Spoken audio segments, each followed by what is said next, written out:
Кабинет министров предлагает разрешить такие виды азартных игр, как казино, онлайн-казино, автоматические игры, букмекерские конторы. По предварительным прогнозам, при реализации законопроекта в бюджет ежегодно будет поступать порядка 3 миллиардов сомов. На сегодняшний день специалисты посчитали, основываясь, конечно, на исторических данных, примерно по итогам первого года осуществления игорной деятельности в Кыргызской республике предполагается, что в государственный бюджет поступят средства чисто от игорной деятельности порядка 3 миллиардов.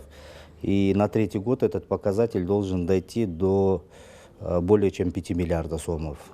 Этот показатель. В мировой практике во многих странах разрешена деятельность казино. К примеру, Великобритания и США получают прибыль от сферы казино около 10 миллиардов долларов в год. А такие страны, как Мальта и Сингапур, пополняют казну примерно на 2-3 миллиарда долларов в год. Эти средства страны направляют на развитие своей инфраструктуры и создание всех условий для качественного развития сферы туризма. Ранее в 2010-2012 годах гражданам Кыргызстана было разрешено посещать казино, и в стране действовали игорные учреждения. На этот раз кыргызстанцам будет категорически запрещено посещение игорных заведений. Разрешается только иностранцам. Ожидается, что от деятельности казино в бюджет поступит как минимум 2-2,5 миллиарда сомов. Запуск игорных учреждений является мерой эффективного пополнения бюджета, считает доктор экономических наук Кубанычбек Кидынов. По его словам, играть будут в основном отдыхающие из России, Китая, Казахстана, стран ближнего и дальнего зарубежья. Гражданам Кыргызстана будет запрещено, а на владельцев казино, нарушивших ограничения, будут наложены штрафы и аннулированы лицензии. Контроль за исполнением этого пункта будет строгим и наказание за его нарушение суровым. Кыргызстандан багы жарандарга катышканга мүмкүнчүлүк алышпайт, ошондуктан менимче чет элден келгендерге. У граждан Кыргызской республики не будет возможности играть в азартные игры. В них будут играть граждане других стран. Таким образом увеличится наплыв иностранцев.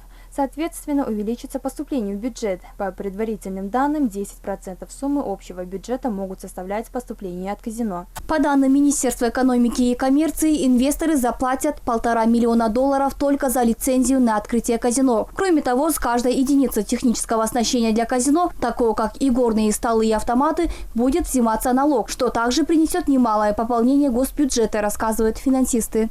1 января 2012 жылдан баштап казино жабылган Кыргызстанда. 1 января 2012 года у нас в Кыргызстане запретили деятельность казино. На тот момент у нас в стране работало 9 казино, от которых государство в месяц получало 48 миллионов сомов в качестве налога, в то время, когда 11 тысяч предпринимателей на Дурдое платили 28 миллионов сомов.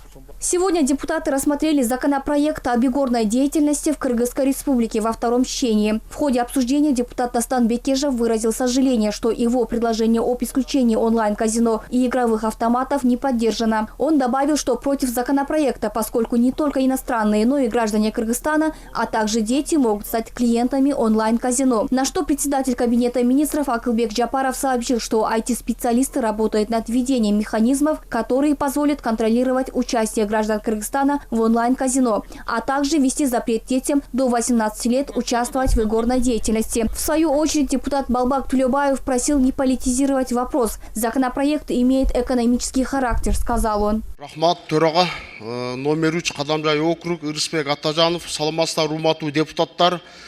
В случае принятия законопроекта о легализации казино страна уже в этом году заработает от игорной деятельности от 1 до 2 миллиардов сомов. Об этом на заседании парламента сообщил председатель Кабмина Акылбек Джапаров. По его словам, кыргызстанцы не смогут посещать казино. Это будет строго контролироваться. В случае нарушения игорное заведение будет наказано, аннулируется лицензия, вплоть до конфискации оборудования. Также планируется установить при сходе в казино биометрическую проверку. Казино вместе с туризмом сможет привлечь в страну много иностранцев. В мире идет борьба за товары и поток денег, поэтому нам нужен инструмент. Обсужденный законопроект был направлен на голосование во втором и третьем чтениях.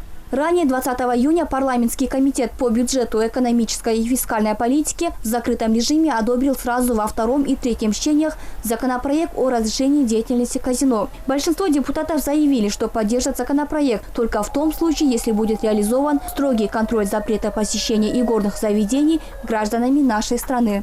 Ахмыр Нурдинова, Чингис Токторбек улы, ЛТР, Бишкек.